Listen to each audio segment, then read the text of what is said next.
পিন্টু না না তোর গুগলের জিজ্ঞাসা করতো এই জিলাপি মহিলা না পুরুষ? এটা আবার গুগলে জিজ্ঞেস করার কি দরকার আছে? জিলাপি অবশ্যই মহিলা। এই জিলাপি কিভাবে মহিলা হলো আমারে বুঝাও তো একটু। কে জিলাপি খাইতে যেমন মিষ্টি, মহিলারাও তেমন কথা কয় মিষ্টি মিষ্টি। হ্যাঁ ঠিক কইছস। তারপরে দেহ জিলাপির মধ্যে যেমন প্যাঁচ, মহিলাদের মধ্যেও তেমন প্যাঁচ থাকে।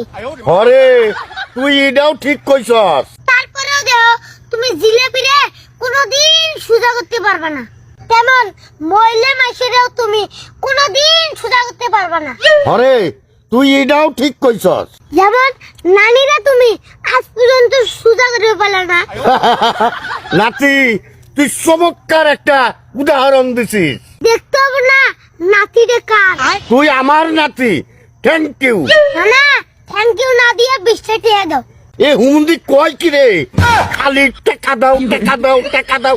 এক টাকা কি বলবে পাশা দাবাই দেয়? হ্যাঁ জান তোর